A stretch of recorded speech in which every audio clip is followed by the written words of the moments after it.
Aujourd'hui, on se dit que le deuxième sexe n'est plus aussi révolutionnaire quand on le lit aujourd'hui, mais il l'était tellement.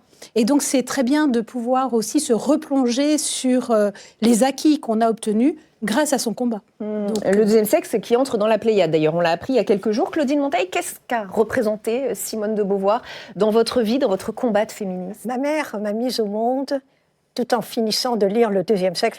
Et donc, ma mère, je suis née l'enfant du deuxième sexe, comme je l'ai dit à Simone de Beauvoir, et qui m'a dit l'enfant terrible, Claudine. Donc, je suis née enfant terrible du deuxième sexe. J'en ai entendu parler depuis mon enfance, c'était la référence. Et je dis toujours aux jeunes aujourd'hui, vous êtes les arrière-petites-filles de Simone de Beauvoir, car l'esprit de liberté, de révolte, qui circule dans le deuxième sexe, c'est l'esprit que vous respirez, tout en ne le sachant pas. Figure incontournable, Simone de Beauvoir, Tristane Banon, pour une femme en construction et pour une féministe en construction. Pour une femme tout court, j'ai beaucoup écrit et je le pense foncièrement, fondamentalement, que je suis un bébé Beauvoir. Malheureusement, je ne l'ai pas connu, j'aurais tellement aimé, mais pas sans le savoir. C'est-à-dire que j'ai parfaitement conscience que la femme que je suis, de toute façon, est nécessairement une enfant Beauvoir. Alors après, mes convictions et mon féminisme découlent aussi de sa pensée, de celle d'Elisabeth Badinter aussi, mais même la femme que je suis, le monde dans lequel je suis née et la femme que je suis dans ce monde-là sont possibles parce qu'il y a eu Simone de Beauvoir, très clairement. Raphaël Erzam, pour le chercheur, pour l'homme aussi, peut-être, que représente Simone de Beauvoir, figure absolument incontournable. Elle a presque pris toute la place, on a l'impression, dans l'histoire du féminisme. En fait, on voit l'importance encore capitale de Simone de Beauvoir aujourd'hui à plusieurs signes. Le fait que même les féministes contemporaines qui estiment nécessaire d'aller plus loin ou de la dépasser s'expliquent régulièrement avec elle. Le fait que quantité de figures anti-féministes contemporaines, parmi lesquelles Éric Zemmour, en fait, font référence aussi à son œuvre pour oui, c'est intéressant de voir les opposants au féminisme. Absolument, et le fait que, disons, nombre de pensées contemporaines capitales et vivaces, y compris celles, par exemple, de Judith Butler, font référence à Beauvoir pour revendiquer un héritage. Donc, de tous côtés. Et je dirais, en tant qu'homme, j'ai le sentiment que la lire, c'est encore aujourd'hui être interpellé et potentiellement être bouleversé, et qu'il y a encore une grande importance à faire connaître son œuvre, peut-être bien connue des femmes et certainement... Voilà, bien intégré, digéré, médité, vécu dans la chair. Mais je pense que pour les hommes, il y a une puissance aussi d'interpellation qui demeure. Pour ceux qui nous écoutent et qui peut-être n'ont pas lu Simone de Beauvoir, je pense au deuxième sexe qui entre dans la Pléiade, qu'est-ce qui a été l'électrochoc? Qu'est-ce qui a marqué à ce point? Qu'est-ce qui a été révolutionnaire à l'époque, Dominique Vérien? Je pense le fait qu'une femme puisse décider pour elle-même. Il ne faut pas oublier qu'en ce temps-là, une femme ne pouvait pas avoir un contrat de travail sans l'accord de son mari, avoir un compte en banque sans l'accord de son mari. On était considérés comme des mineurs par le Code civil de Napoléon, tout simplement. Et en fait, elle vient mettre devant les yeux des femmes, mais vous êtes des humains à part entière et vous devez avoir les mêmes droits. Et elle le revendiquait dans sa propre vie. Donc elle était un modèle aussi en ce sens. Et donc je pense que oui, elle a marqué pour ça et elle a réussi à le théoriser et à faire que des femmes le lisent. Toutes les femmes ne l'ont pas lu, mais toutes les femmes en sont héritières. On est bien d'accord. Et si aujourd'hui les femmes font des études, elle s'est battue dans sa propre famille, mais si aujourd'hui les femmes font des études, accèdent au métier qu'elles souhaitent, en tout cas on l'espère, c'est parce qu'elle s'est battue, parce qu'elle l'a théorisé et parce qu'ensuite d'autres l'ont suivi et ont appliqué. C'est vrai qu'on a tendance à s'y habituer, à ces acquis. On a l'impression que c'est normal, même peut-être d'être sur ce plateau, moi, d'animer une émission. Mais finalement, qu'est-ce qui concrètement a été apporté par Simone de Beauvoir? C'est tout ça? Alors, il y a un élément quand même absolument révolutionnaire dans le deuxième sexe, c'est toute la notion d'avortement. Le mot avortement est le mot alors le plus tabou de la société française. La France se remet difficilement de la Deuxième Guerre mondiale.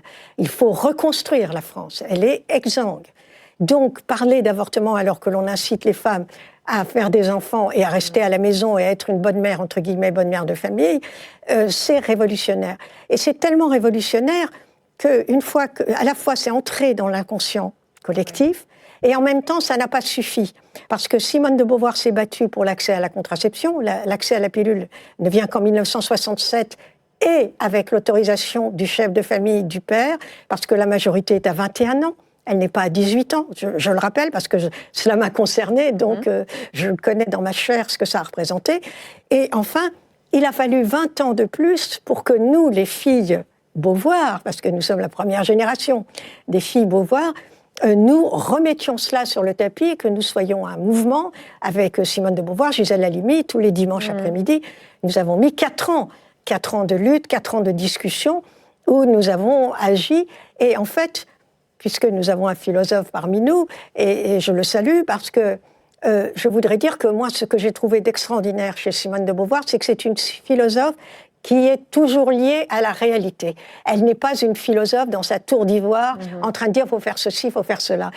Quand elle nous rejoint au MLF, elle a 62 ans. Moi, j'en ai 20 ans. J'ai 20 ans. On est 3 générations. Gisèle Halimi a 40. Donc, c'est vraiment intergénérationnel. Ma première réaction, je suis très jeune, c'est de dire « ah bon, elle veut nous rejoindre, elle veut militer à son âge ». 62 ans, pour moi, c'était une vieille dame qui était dans sa tour d'ivoire.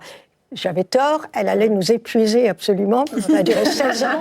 Et mes discussions avec elle, comme elle pensait très vite et qu'elle parlait très vite, et qu'il fallait répondre aussi vite qu'elle, je me suis beaucoup épuisée pendant 16 ans, avec grand plaisir, mais c'est pour dire simplement que la notion d'avortement, ça a quand même retombé en silence.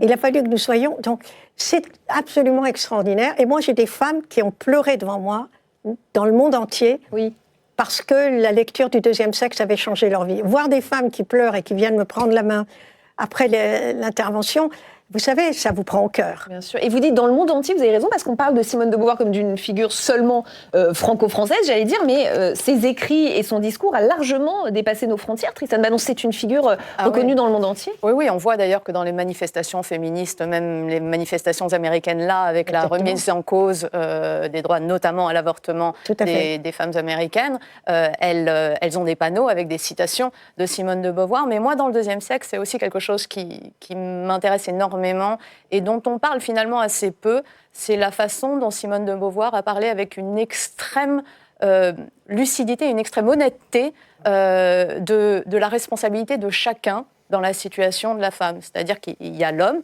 il y a la société qui, issue du patriarcat, tout ça, elle l'explique très très bien. Et il y a aussi la part de responsabilité de la femme dans son sort. Et c'est quelque chose, d'ailleurs, c'est une idée qu'elle partageait avec Jean-Paul Sartre, qui lui-même avait écrit que chaque, je ne sais plus exactement la citation, mais que chaque homme est ce qu'il fait de ce qu'on a fait de lui. Quelque part, elle considère que chaque femme est ce qu'elle fait de ce qu'on a fait d'elle. C'est-à-dire qu'elle a sa responsabilité dans le sort qui est le sien. Il y a une sorte de servitude volontaire à laquelle elle se plie parfois par facilité. Et d'ailleurs, son parcours tout entier est dessiné par ce refus de cette facilité. On le voit dans le documentaire que nous venons de voir. Elle est très amoureuse d'Algren et elle refuse de l'épouser. Et elle... Dans ses courriers, elle explique qu'elle a envie d'être cette femme qui s'occupe du foyer, docile. Mais elle se refuse à ça et donc elle s'interdit tout à la fois cet amour et cette servitude-là parce qu'elle considère que c'est sa responsabilité de femme libre de refuser ce qui pourrait être une facilité finalement, mais aussi une grande histoire d'amour. Intéressant, c'est une clé, Raphaël Erzam. Moi, je vois vraiment 3 éléments en 1949, au moment de la parution du deuxième sexe, qui font aussi l'événement intellectuel, humain, politique, en fait, qu'il est. La première chose, c'est le fait que, en tant qu'autrice, en tant qu'écrivaine célèbre et en tant que femme, elle ose parler de la sexualité. Et dès, en fait, la sexualité des femmes de manière extrêmement explicite et avec une réflexion politique qui plus est, c'est vraiment un bouleversement majeur.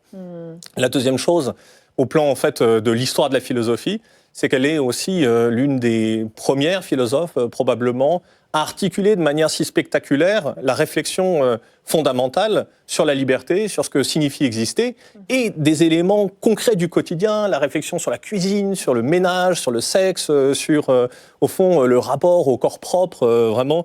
Bon, alors tout ça est très connecté au réel, quoi. Extrêmement révolutionnaire. C'est ce que disait Claudine.